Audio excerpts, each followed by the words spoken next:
মেজিয়া তাপবিদ্যুৎ কেন্দ্রের প্রকল্প প্রধানের কুশপুত্তলিকা দাহ শ্রমিক সংগঠন বিএমএসের মেজিয়া তাপবিদ্যুৎ কেন্দ্রের প্রকল্প প্রধান পিপি সাহর বিরুদ্ধে অবৈধভাবে শ্রমিক নিয়োগের অভিযোগ তুলে কুশপুত্তলিকা দাহ করে বিক্ষোভে ফেটে পড়ল ভারতীয় মজদুর সংঘ বিএমএস। মঙ্গলবার সকালে মেজিয়া তাপবিদ্যুৎ কেন্দ্রের 2 নম্বর গেটের সামনে সংগঠনের নেতাকর্মীরা জড়ো হয়ে কেন্দ্রের ম্যানেজমেন্টের বিরুদ্ধে তীব্র ক্ষোভ প্রকাশ করেন। বিএমএসের অভিযোগ, নিয়ম না মেনে তাপবিদ্যুৎ কেন্দ্রের ভেতরে বিভিন্ন কোম্পানিতে অবৈধভাবে শ্রমিক নিয়োগ করা হচ্ছে। তাদের দাবি, প্রকল্প প্রধান পিপি সাহর তৃণমূল ঘনিষ্ঠ শ্রমিক সংগঠনের সঙ্গে আঁতাত করে নিয়োগ প্রক্রিয়ায় অনিয়ম করছেন।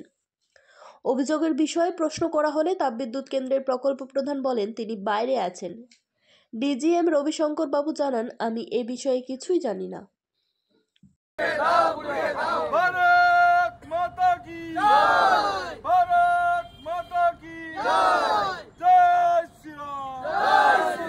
আজকে আমাদের কর্মসূচি ছিল পিপি সার কুশপুত্তলিকা দাহ করলাম, ঠিক আছে। আমাদের এমটিপিএস পাওয়ার প্ল্যান্টের মাথার উপরে বসে আছেন পিপি সার, ঠিক আছে। তিনি আমাদেরকে কথা দিয়েছিলেন যে নিয়োগ সংক্রান্ত ব্যাপার নিয়ে যা হবে সমস্ত ইউনিয়নগুলিকে একসাথে বসে আলোচনার মাধ্যমে হবে। আমরা বর্তমানে দেখছি পিপি সাহা অবৈধভাবে টেকনো পাওয়ার বলে একটি কোম্পানিতে 6 জনকে নিয়োগ করেছেন, সেটা তোলামূল ও আইএনটিসির সাথে আঘাত করে।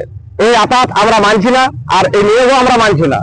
আমরা পিপি সাহা যদি এই নিয়োগগুলি বন্ধ না করেন, এদের যদি পার্মানেন্ট গেট পাস হয়, তা আমরা বিএমএস ভারতীয় মজদুর সংঘ দিল্লিপুরের বুকে একটা বিরাট আন্দোলন করে তুলবো, ঠিক আছে। আর পিপি সাহাকেও আমরা ওনার চেয়ার থেকে শ্রমিকদের পায়ের তলে এনে নামাবো। আমাদের আন্দোলন আজকে এই নিয়েই ছিল, ঠিক আছে। আমাদের এখানে মূল ইস্যুগুলি ছিল যে দুর্নীতিগ্রস্ত ভাবে পিপি সাহা যে নিয়োগগুলো করছে, উনি ওনার কথা রাখতে পারেননি। প্রথমত উনি আমাদেরকে কথা দিয়েছিলেন যে নিয়োগের ব্যাপারে যাবতীয় যা কিছু ব্যাপার হোক না কেন, সেটা ভারতীয় মজদুর সংঘকে প্রায়োরিটি দিয়ে উনি ডিসিশন নেবেন, এবং যা কিছু নিয়োগ হবে সেটা খুব স্বচ্ছভাবে উনি করবেন।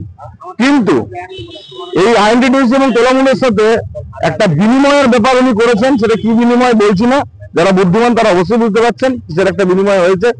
এই বিনিময় করে উনি 6 জনকে টেকনো পাওয়ারে রিক্রুট করেছেন। এর জবাব আমরা চেয়েছিলাম, কিন্তু উনি জবাব দিতে ব্যর্থ হয়েছেন।